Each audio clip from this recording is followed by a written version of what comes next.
Apocalipse, capítulo 2, a partir do verso 8.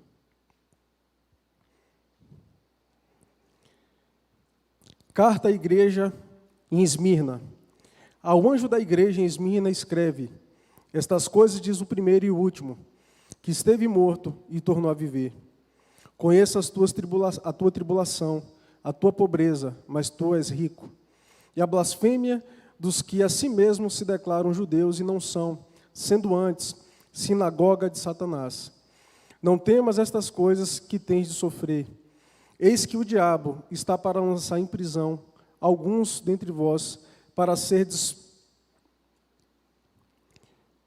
dispostos à prova, e tereis tribulação de 10 dias. Sê fiel até a morte, e dar-te-ei a coroa da vida. Quem tem ouvidos, ouça o que o Espírito diz às igrejas. O vencedor, de nenhum modo, sofrerá o dano da segunda morte. Amém? Feche seus olhos, vamos orar mais uma vez.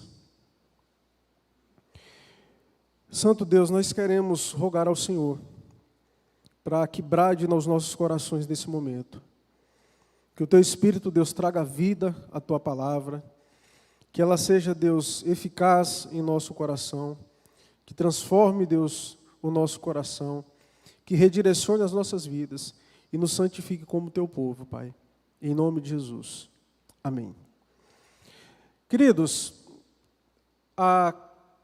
o livro de Apocalipse foi um livro escrito por volta do ano 95, com a finalidade de confortar e consolar e brotar, renovar a esperança no coração de uma igreja perseguida no início do primeiro século.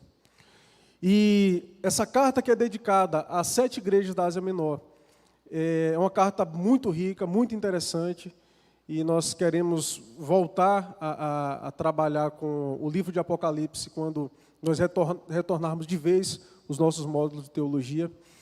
Mas cada igreja tem os seus aspectos, cada igreja tem sua característica. E a igreja de Éfeso, que foi a primeira igreja que a gente trabalhou, é uma igreja que foi marcada pelo zelo doutrinário, pelo trabalho, pela dedicação na obra, porém, uma igreja que havia abandonado o primeiro amor. E essas cartas, elas têm essa estrutura de Deus, Cristo se apresentar com determinado nome, depois ele faz um elogio, depois ele faz uma crítica, depois ele dá uma orientação. E o interessante da igreja em Esmirna, que é uma igreja que provavelmente nasceu de judeus que se converteram no dia de Pentecostes, é que essa igreja, junto com a igreja de Filadélfia, são as únicas igrejas que não recebem crítica alguma. Deus só fala bem dessa igreja. Se nós fôssemos receber uma carta de Cristo falando da nossa igreja, o que é que essa igreja receberia? Qual que seria o conteúdo? Se Cristo fosse escrever uma carta direcionada a você, qual que seria o conteúdo dessa carta? E a igreja em Esmirna é caracterizada e marcada por algo fundamental que não tem como isso ser negociado na vida cristã, que é algo chamado fidelidade. A fidelidade dessa igreja, ela é enaltecida pelo próprio Cristo. E olha só como essa igreja é descrita, né, e adjetivada pelo próprio Cristo. O texto começa dizendo assim: Ao anjo, o pastor da igreja, né, em Esmirna, escreve: Estas coisas diz o primeiro e o último. Essa expressão que o apóstolo João, que estava preso na ilha de Patmos pelo Império Romano por pregar o Evangelho, é uma expressão que ele tira de Isaías. Alguns capítulos, se eu não me engano, Isaías 41, 44, 41. E justamente no momento em que o povo de Deus estava sendo ali ameaçado pelos seus adversários. E Deus se levanta dizendo que eu sou o primeiro e o último. E Deus está enfatizando aqui, queridos, a sua eternidade. Eu sou o primeiro e o último. E o interessante é que Cristo, ele se apropria dessa declaração. Ele diz: eu sou o primeiro e o último. Ou seja, eu não sou um mero homem que nasci e tive uma conduta diferente de todos os outros homens. Eu sou o próprio Deus. Eu sou o Deus encarnado, que morreu e ressuscitou. E por isso ele diz, não me enxerguem como um homem que morreu, ressuscitou e desapareceu e ninguém mais o encontra. Eu sou o Senhor da igreja, eu sou o primeiro e o último. Cristo é Deus. Cristo não foi apenas um homem virtuoso, Cristo foi Deus encarnado entre nós. E ele se apresenta dessa forma para uma igreja que está sofrendo oposições. Eu sou o primeiro e o último, que esteve morto e tornou a viver. E agora ele fala da obra de Cristo de maneira específica. Eu sou aquele que esteve morto, mas que voltou a viver. É interessante porque a cidade de Esmirna, ela foi destruída no ano 600 a.C., pelo líder da cidade de Lídia. E aí, 300 anos depois, com Alexandre o Grande, ele passa por ali e ele fala, eu quero que vocês reconstruam essa cidade. Então, foi uma cidade que morreu e ressuscitou. E agora Cristo fala, eu sou aquele que morreu e ressuscitou. Todas as informações que aparecem nesse texto, queridos, a gente precisa questionar por que Cristo escreveu isso. Porque muitos daquela igreja já haviam sido mortos. E ele fala, eu morri, eu passei por que muitos de vocês estão passando, mas eu ressuscitei. Essa é a apresentação de Jesus para aquela igreja. Mas agora Cristo começa a fazer aqui uma pontuação, ele começa agora a pontuar as virtudes daquela igreja. E ele diz o seguinte, conheço a tua tribulação. Meu irmão, Deus conhece a tua tribulação. Deus conhece a luta que você tem enfrentado na tua família. Deus conhece as lutas emocionais que você tem enfrentado, que muitas vezes você nem quer expor para as pessoas. Deus conhece as lutas que você passa para manter a tua caminhada firme com Deus. As oposições que você enfrenta, muitas vezes dentro da própria família. E o termo tribulação aqui, a ideia é de algo que espreme um fruto, alguma coisa que dá pressão, que afunila a coisa. E Deus fala, eu conheço a prensa que você tem tomado. Eu conheço os apertos que vocês têm passado. E a gente tem a mania de achar que Deus não está conosco. Quando a coisa fica difícil, é aquela coisa, né? Sinal de tempestade é porque Cristo não está no barco. Mas Cristo fala, eu conheço a tribulação de vocês. Eu sei o que vocês têm enfrentado. Eu sei a luta de vocês. Conheço a tua tribulação, a tua pobreza, mas tu és rico.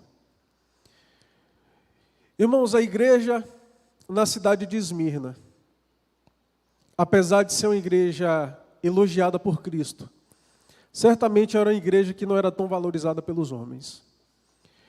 Era talvez das 7 igrejas da Ásia Menor, era a igreja mais insignificante, era a igreja mais pobre que tinha. E por isso a gente precisa ter cuidado, queridos, como que a gente avalia o sucesso de uma igreja. Às vezes a gente avalia o sucesso da igreja pela sua estrutura. Se o lugar é grande, as poltronas são almofadadas, tem ar-condicionado, você vai na garagem, só tem carro importado,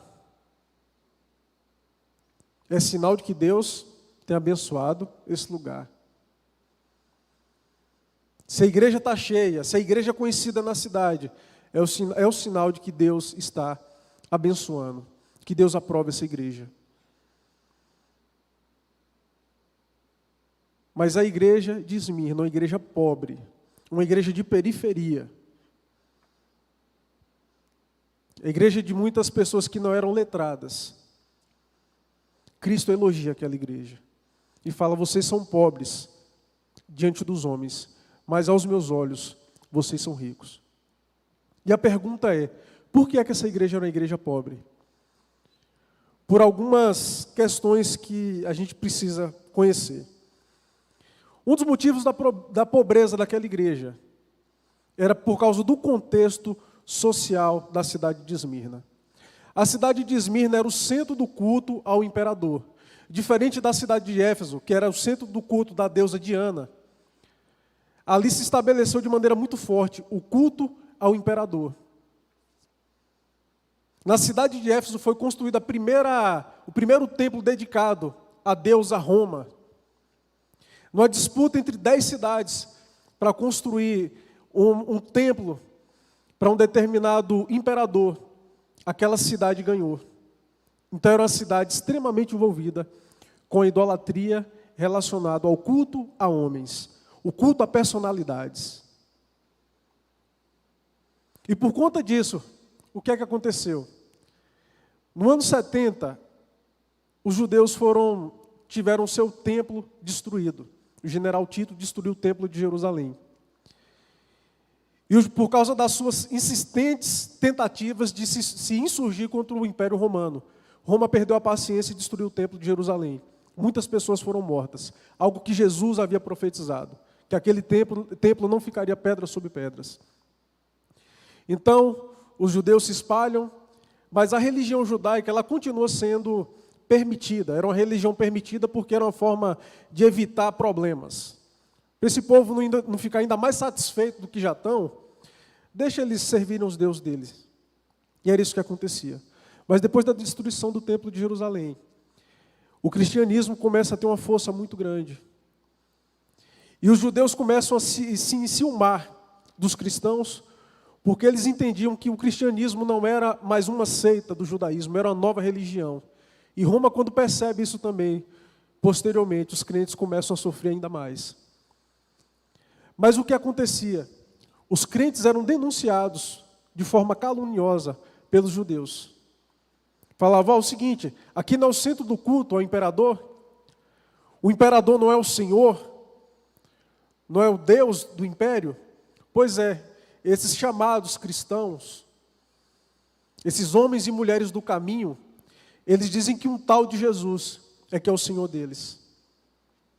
Então eles enfrentavam por conta disso boicote econômico.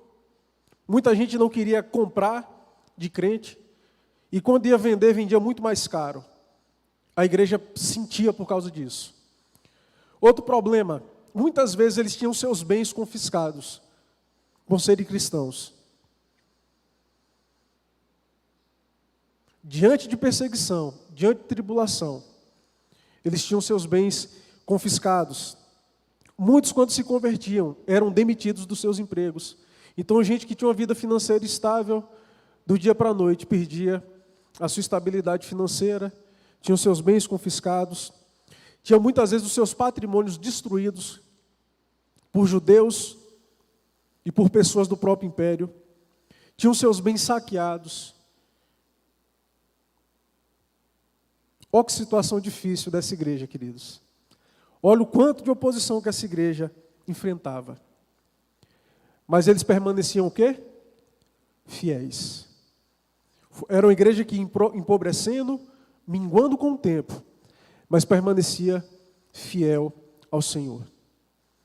E o texto continua dizendo o seguinte, no verso 2: conheça a tua tribulação, a tua pobreza, mas tu és rico, e a blasfêmia dos que a si mesmos se declaram judeus e não são, sendo antes sinagoga de Satanás.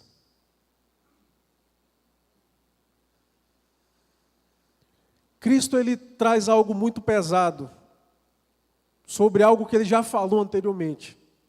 Se você procurar em João, capítulo 8, Jesus discutindo com os fariseus, eles reivindicando as heranças de Israel, porque eles eram descendentes de Abraão. E eles falavam, nós somos filhos de Abraão, nós somos filhos da promessa, nós temos parte na herança do Senhor. E Jesus, de maneira muito dura, falou, vocês são filhos do diabo, vocês não são filhos de Abraão. Porque os filhos de Abraão são filhos de Abraão, porque o são pela fé. A nossa identificação, queridos, eu e você, que fomos lavados e remidos pelo sangue de Jesus, com Abraão, é muito maior do que um descendente biológico que não se converteu. Porque quando Deus prometeu a Abraão uma grande descendência numerosa, havia ali uma realização histórica, política, um povo se iniciando, a estrutura de uma nação, descendentes biológicos, mas por trás ali estava uma profecia, que de Abraão seria ressuscitado uma descendência espiritual. Como assim uma descendência espiritual? Que seria salva pela fé. Abraão é chamado pai da fé. E nós somos salvos, nós somos chamados filhos de Abraão, porque assim como Abraão foi salvo por crer em Deus, eu e você somos salvos, porque nós cremos em Jesus. Estes são os verdadeiros filhos de Abraão. E é por isso que Cristo fala, eu estou vendo a blasfêmia que vocês têm sofrido. Por aqueles que se dizem judeus, aqueles que se dizem descendentes de Abraão, mas não são. São sinagoga de Satanás. As sinagogas nascem durante o período do cativeiro babilônico, quando os judeus já não podiam mais se reunir. O templo havia sido destruído, os seus utensílios roubados. E no momento em que eles se encontram na Babilônia, eles falam, nós precisamos fortificar o ensino das Escrituras, porque nós estamos aqui por causa do pecado. E eles resgatam, então, uma sinagoga. Não era só para momentos de culto religioso. A sinagoga servia como escola, como reunião, para decidir algumas coisas vamos dizer assim, dos sindicatos. Então era um lugar muito comum. E os judeus diziam que onde estivesse reunidos 2 judeus, mencionando a Torá, alguma coisa da lei, a glória de Deus, a Shekinah se manifestava naquele lugar. E é interessante porque posteriormente Jesus fala isso, né? Onde estiverem 2 ou mais reunidos em meu nome. Falando de um contexto de aplicação de disciplina, ele fala, ali estarei presente.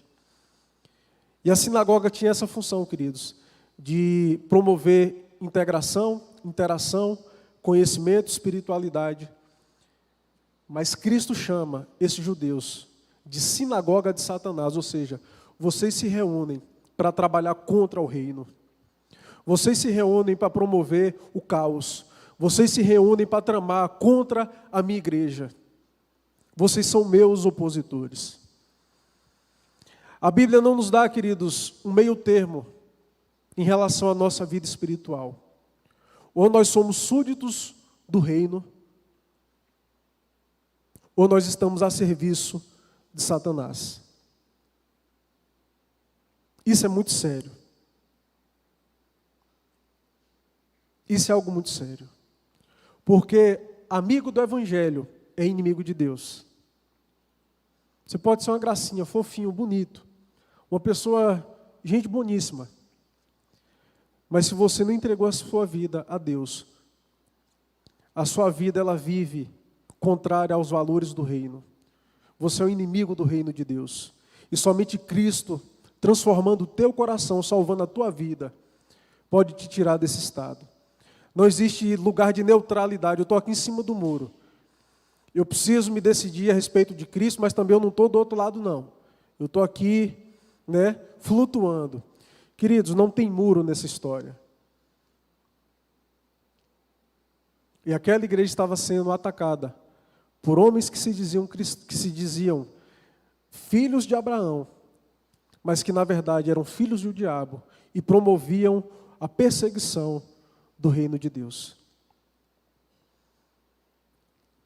Cristo ele mostra aqui as características dessa igreja. Eu conheço as tuas tribulações, eu conheço a tua pobreza e a razão da tua pobreza.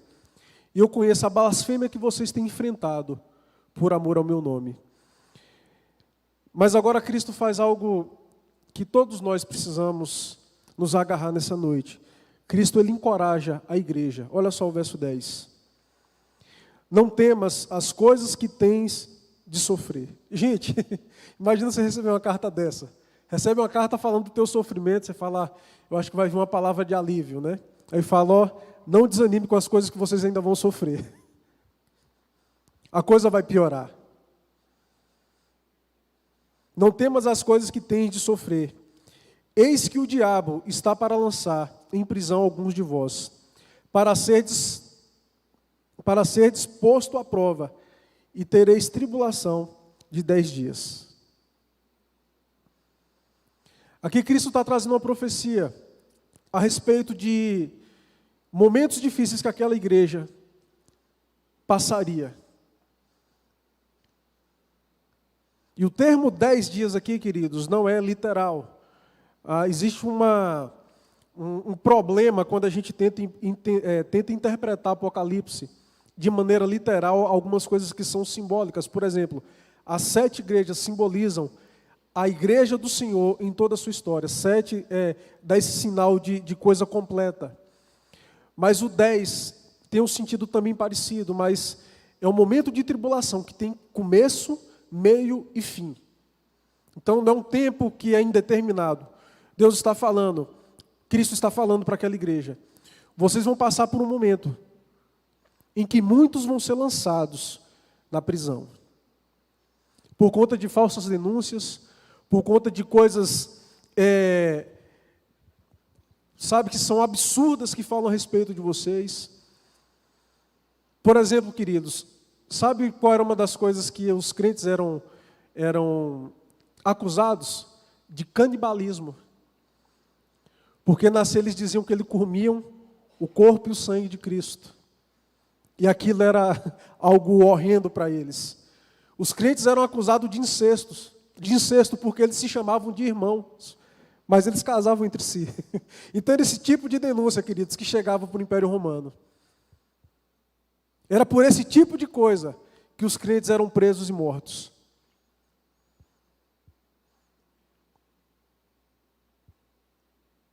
E eu acho interessante a maneira como Cristo consola essa igreja.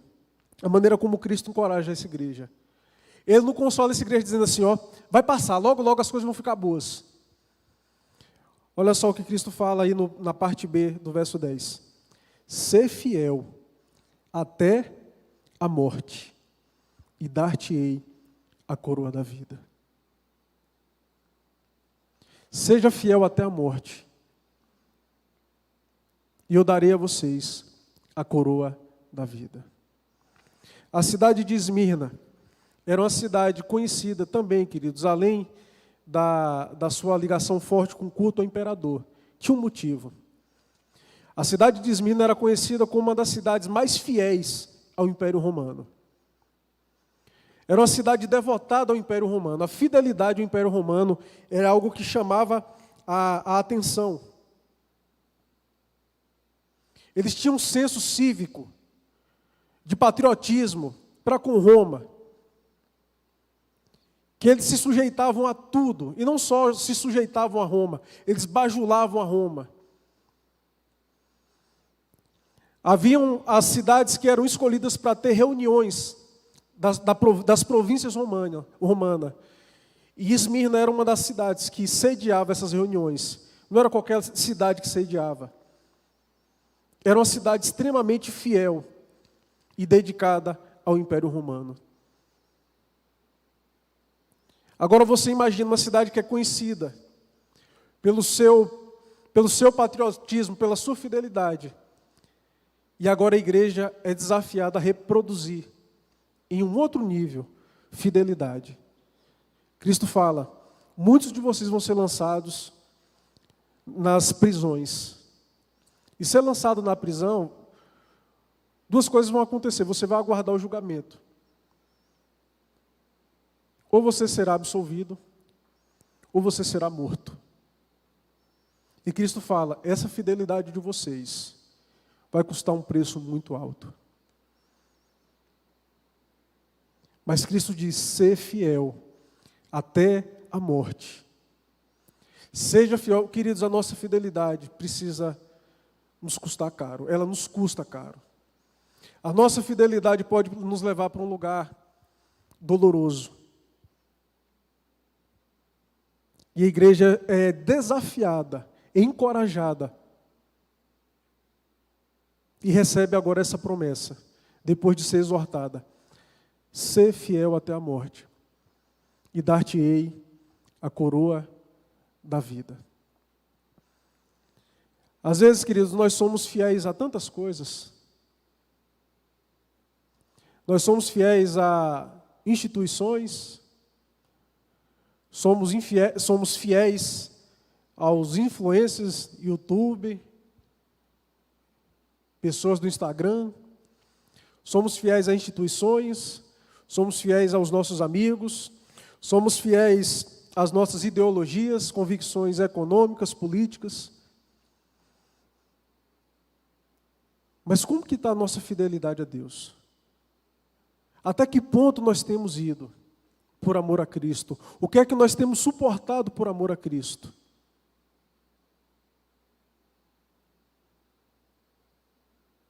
E Cristo finaliza, dizendo o seguinte no verso 11: quem tem ouvidos, ouça o que o Espírito diz às igrejas. Então essa carta não é só para aquela igreja, essa carta é para todas as igrejas. Todas as igrejas precisam ler esse mesmo conteúdo. O vencedor, de nenhum modo, sofrerá dano da segunda morte. Queridos, nós temos um medo enorme quando a gente acha que a nossa liberdade religiosa está comprometida. Nós temos medo de passar por esse tipo de situação. Geralmente, os lugares fechados para o Evangelho não são os lugares mais escolhidos para se pregar o Evangelho. Porque nós tememos a perseguição, nós tememos os maus tratos, nós tememos a privação da nossa liberdade e, em último lugar, nós tememos a morte. Só que existe algo muito mais sério, muito mais grave, muito mais doloroso do que a primeira morte que todos nós enfrentaremos. É a segunda morte. E Jesus está dizendo que aqueles que forem fiéis, eles não sofrerão dano algum da segunda morte. Queridos, a segunda morte é a separação eterna do homem de Deus. É o distanciamento eterno do homem de Deus. Apocalipse fala que aqueles que são contra o reino, aqueles que não pelejam a luta do reino de Deus, serão lançados no inferno, onde haverá choro e ranger de dentes. E a gente costuma falar, né, que a questão do inferno é porque Deus não está no inferno. Gente, Deus está em todo lugar, inclusive no inferno. A questão é que Cristo, Deus, Ele se manifesta no inferno, com todo o seu juízo, com toda a sua fúria, com toda a sua santa ira, aplicando a devida punição para aqueles que não se arrependeram. Deus está presente no inferno em juízo, em fúria.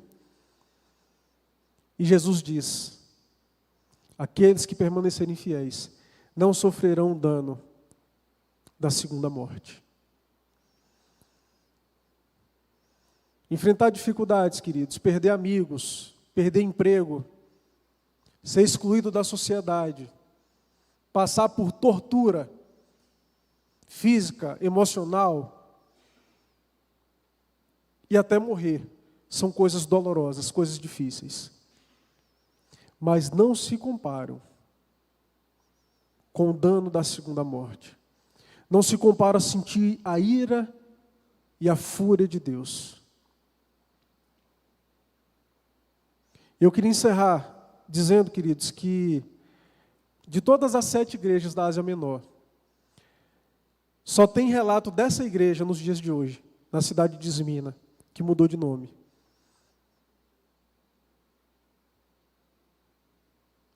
Houve as suas mudanças, enfim, mas aquela igreja permaneceu fiel. No ano de 155, o pastor daquela igreja, um senhor chamado Policarpo,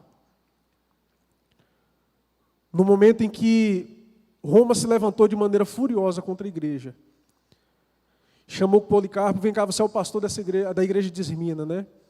Você vai negar a Cristo e você vai se sujeitar a tudo aquilo que diz respeito à cultura e à religião romana. Negue a Jesus. Sabe qual foi a fala de Policarpo de maneira muito branda? A história registra isso.